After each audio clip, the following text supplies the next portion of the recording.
नमस्कार दोस्तों। मैं अंकित कुमार स्वागत करता हूं आपके अपने YouTube चैनल कसुमे स्टडी पॉइंट में।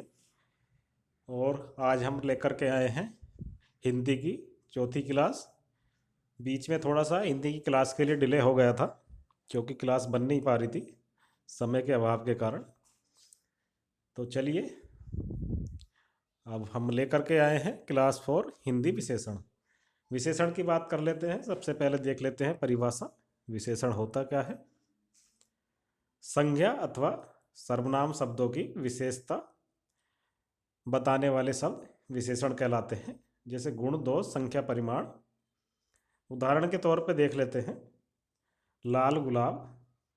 तो यहाँ पर गुलाब की विशेषता बताई जा रही है कि गुलाब लाल होता है। तो लाल का यहाँ पर गुलाब की विशेषता है। तो विशेषण का क्या हो गया यहाँ पर? यहाँ पर लाल जो है गुलाब का विशेषण हो गया। और जिस शब्द की विशेषता बताई जाती है उसे हम विशेष्य कहते हैं। तो गुलाब क्या है हमारा यहाँ पर? ये विशेष्य है। दूसरा उदाहरण, सीता सुंदर है। तो इसमें सीता की विशेषता क्या बताई गई है? सुंदरता। तो सुंदरता यहाँ पर विशेषण है। और विशेषण में कुछ विशेषण शब्द विशेष्य से पूर्व भी आते हैं और उसके बाद भी आते हैं।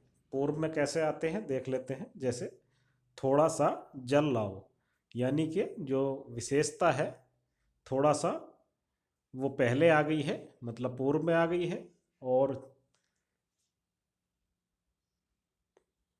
जो विशेष्य है वो बाद में। तो थोड़ा सा जल लाओ, तो यहाँ पर विशेषण पहले आता है।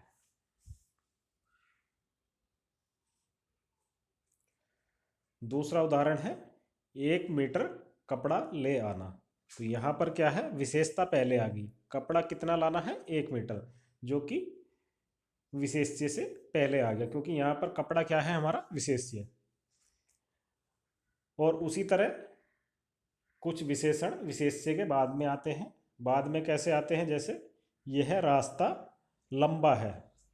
यहाँ पर रास्ते की लंबाई जो विशेषण है और रास्ता विशेष्य है। तो यहाँ पर विशेष्य के बाद विशेषण है, तो ये बाद में हो गया। दूसरा उदाहरण है खीरा कड़वा है। तो खीरे की क्या विशेषता बताई गई है? कि वह कड़वा है। कड़वा शब्द यहाँ पर विशेषण है। विशेषण के प्रकार देख लेते हैं। विशेषण 4 प्रकार के होते हैं। नंबर 1 गुणवाचक विशेषण, नंबर 2 संख्यावाचक विशेषण, नंबर 3 परिमाणवाचक विशेषण और नंबर 4 सार्वनामिक विशेषण। अब बात करते हैं नंबर 1 गुणवाचक विशेषण की। जिस शब्द से संज्ञा या सर्वनाम के गुण, रूप, रंग आदि का बोध होता है वहाँ गुणवाचक विशेषण होता है। उदाहरण के तौर पर देख लेते हैं बगीचे में सुंदर फूल है। तो यहाँ क्या?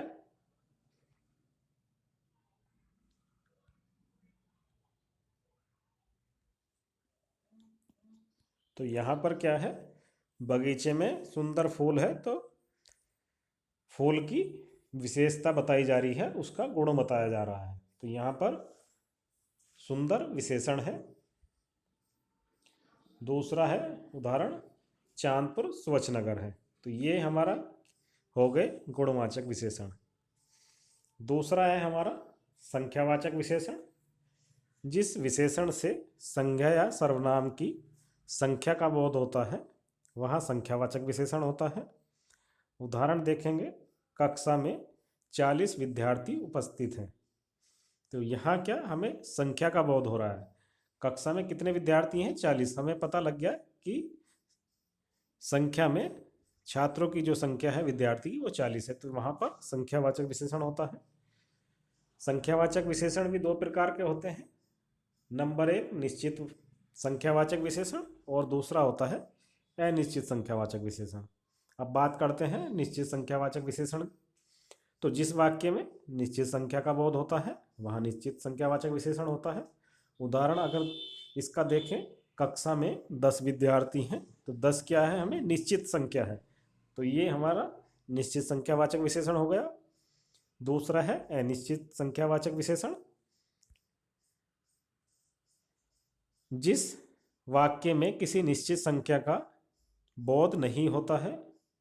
उदाहरण देखेंगे, जैसे देश का हर एक बालक वीर है। अब यहाँ पर संख्या निश्चित नहीं है, क्योंकि हर एक, अब ये नहीं पता 2 है, 4 है, 10 है, 1000 है, 10,000 है, तो यहाँ क्या है, अनिश्चित संख्या है। तो देश का हर एक बालक वीर है, तो यहाँ अनिश्चित संख्यावाचक विशेषण हो गया। अब हमारा तीसरा था परिमाणवाचक विशेषण। जिस विशेषण से किसी वस्तु की नाप तोल का बोध होता है वहाँ परिमाणवाचक विशेषण होता है। उदाहरण देख लेते हैं, मुझे 5 मीटर कपड़ा दो। तो मीटर को क्या नापा जाता है, तो नाप तोलने वाली जितनी चीज़ें होती हैं वो परिमाणवाचक विशेषण में आती हैं। तो यहाँ पर 5 मीटर क्या है, हमारा विशेषण है, और कपड़ा क्या है, विशेष्य है। दूसरा उदाहरण है, उसे 1 किलो चीनी चाहिए, तो यहाँ पर 1 किलो यहाँ विशेषण हो गया और चीनी विशेष्य। वैसे ही अगला उदाहरण है, मुझे 1 लीटर दूध चाहिए, तो दूध को भी क्या है, नापा जाता है लीटर में और तोला भी जाता है। तो नाप तोल वाली जो भी चीज़ें आती हैं वो परिमाणवाचक विशेषण में आती हैं। और अंतिम है हमारा सार्वनामिक विशेषण। जब कोई सर्वनाम शब्द संज्ञा शब्द से पहले आए तथा वह विशेषण की तरह संज्ञा की विशेषता बताता है, वहाँ सार्वनामिक विशेषण होता है। जैसे वह आदमी व्यवहार कुशल है, तो यहाँ पर सर्वनाम शब्द संज्ञा से पहले आ रहा है और विशेषण की तरह संज्ञा की विशेषता बताई जा रही है। आदमी क्या, व्यवहार कुशल है, तो यहाँ हो गया हमारा सार्वनामिक विशेषण। तो आज की क्लास हमारी विशेषण की यहीं तक थी। उम्मीद करता हूँ आपको मेरी ये क्लास पसंद आई होगी, और अगर ये आपको क्लास पसंद आई है तो क्लास को ज़्यादा से ज़्यादा लाइक करें, शेयर करें और चैनल को सब्सक्राइब करना ना भूलें। जो स्टूडेंट इस क्लास की PDF डाउनलोड करना चाहते हैं, वो नीचे डिस्क्रिप्शन में टेलीग्राम चैनल का लिंक दिया गया है, वहाँ से जा कर के PDF भी डाउनलोड कर सकते हैं। जय हिंद, जय भारत।